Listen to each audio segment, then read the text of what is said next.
You've certainly heard the various nationalist groups claim that there has been a revolution in America, and that the Trump administration is consolidating nationalism in our country. The sad reality is that the red flag is not flying in America, and never was.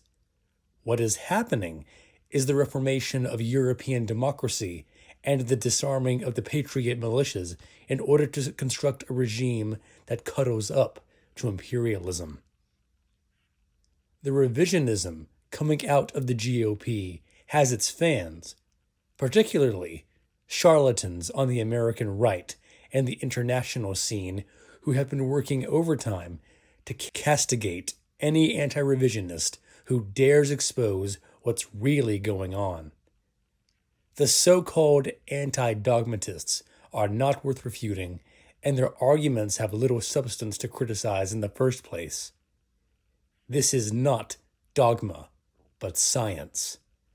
The development in the United States shows zero signs of heading towards the American system, let alone nationalism, and show many signs of the European system, reformism, and revisionism, which I shall examine at length.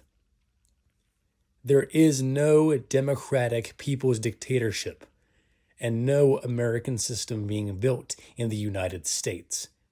Nor is it even anti-imperialist, having expressed their desire to have foreign private capital invade our country and remain a pro-British neo-colony. The public voting for who they thought would be a nationalist candidate must be applauded. Since then, the leadership of America has come out not as patriotic, but revisionist, and not for the revolution in America, but for the so-called peaceful transition to sovereignty. The Trump administration has since come under fire from the more hardline wing of his own party and the nationalist movement. I shall seek to offer justification and evidence for my perception of the events unfolding in America. From 2009 to 2017, the United States of America was ruled by a globalist Democrat. Donald John Trump led the Republican Party into a struggle against the Democrats and became president in 2017. Trump remained president until the Democrats staged a coup during the 2020 election. The costs paid by the American people for the subsequent struggle against the globalist coup were very great. About 13,000 Americans were imprisoned, injured, or killed in this conflict. Massive popular uprisings in the country soon followed in 2021, leading to clashes between protesters and the police. Finally, in 2024, Trump was again elected president. The Grand Old Party now claims adherence to a hybrid ideology known as Trumpism. Trumpism has halted the national struggle in its tracks in America and allowed European capital to continue unabated. The fans of the GOP have claimed this is merely a stage of the revolution, and that the two-party system is merely a small step before the final nationalist revolution is launched. However, the Trumpists are not interested in the American system or the final goal of expropriating the Europeans, but rather they aim to establish economic patriotism. The GOP is now dominated by leftist thinking that seeks a peaceful road to nationalism. Trump supports private ownership of the financial system instead of government ownership. As well, the GOP and the Trump administration, in particular, does not support the revolutionary smashing of the globalist state, but rather a peaceful transition to nationalism. Referring to the efforts to maintain a constitutional republic, a term used for a conservative government, Trump said, We will definitely attempt to maintain a constitutional republic through the legitimate means like elections.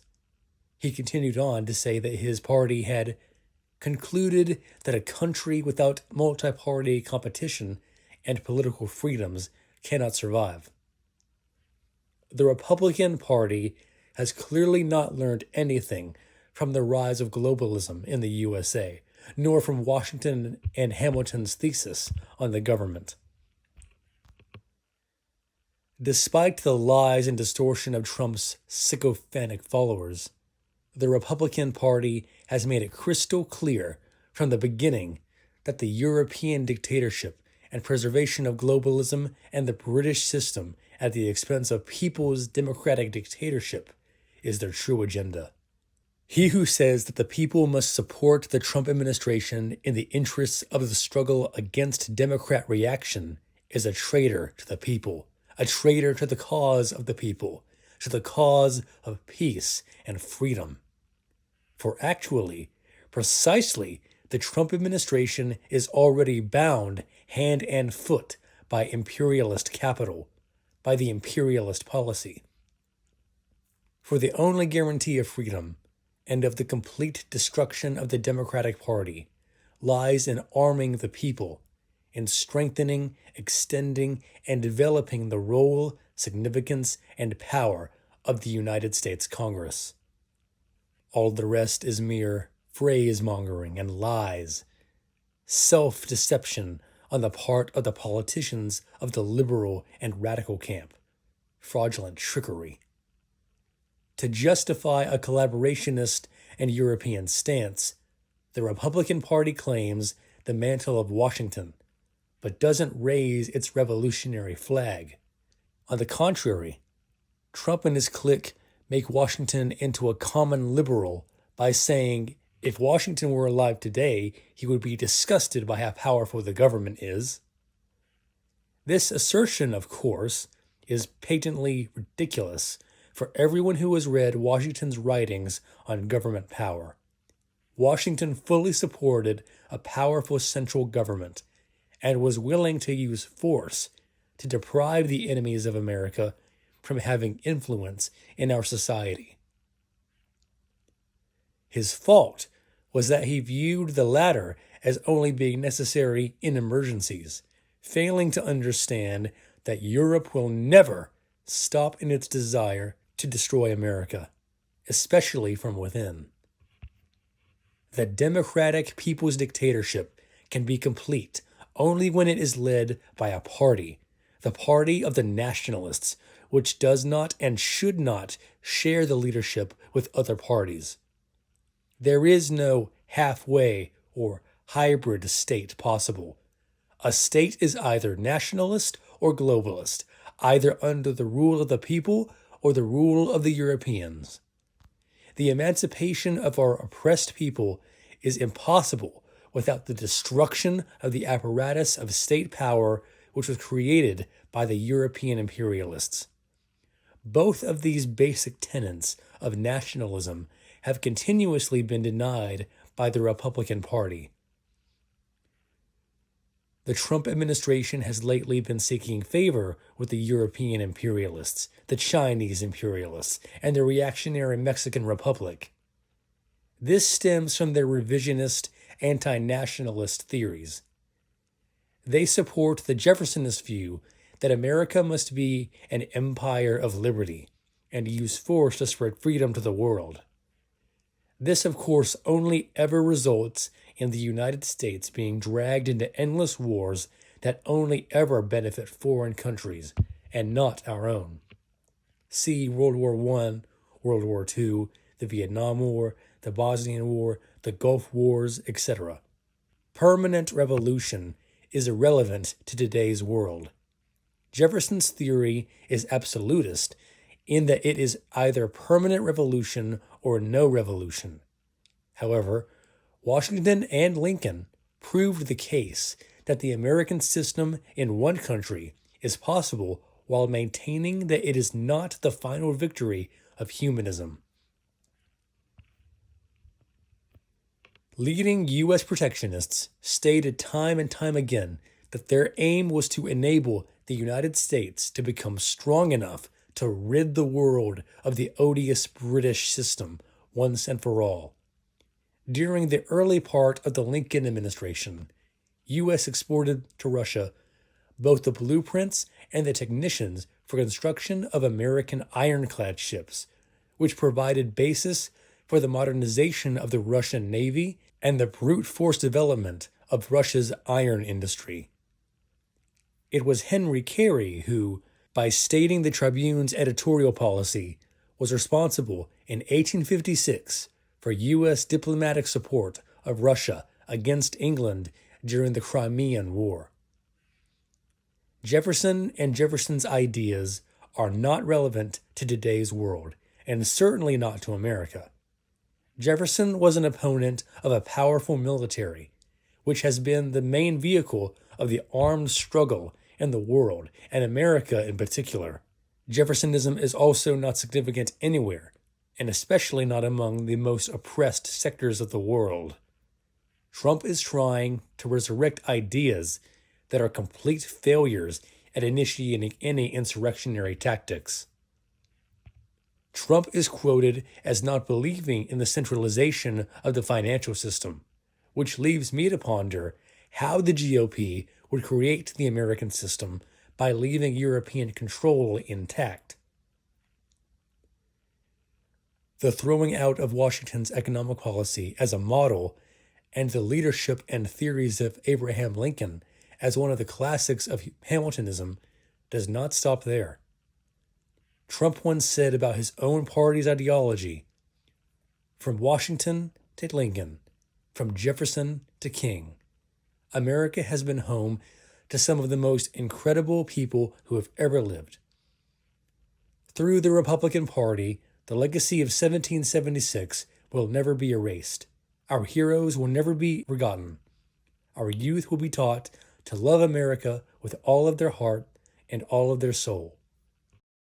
The modern GOP adjusts their views on the founders and Lincoln to suit their own ends, a strategy that is particularly disturbing in the wake of Trump's praise of Jacksonism. The current administration has disgraced the memory of great nationalists of the past in the service of the Europeans, working overtime to apologize to reactionaries and European propagandists for the great emancipator, or just not to mention him at all, in comparison to Jackson, or perhaps Trump himself. It has always been my position that Abraham Lincoln was a great American nationalist who fought all his life for the interests of our people and humanism. The non-revisionist nationalist groups in our country have always upheld the experience of the American system under Lincoln as a part of upholding the ideology of Hamiltonism, and always will. I view the ideologies, beliefs, and practices of Washington and Lincoln as inseparable, and thus the idea of taking from Washington and not Lincoln, or from Lincoln and not Washington, is theoretically absurd.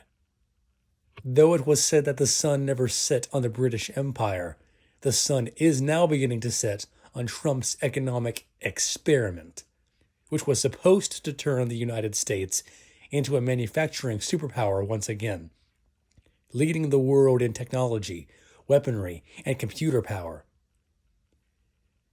Manufacturing employment is steadily withering away, while overall employment growth is 1/4 of what it was in recent years.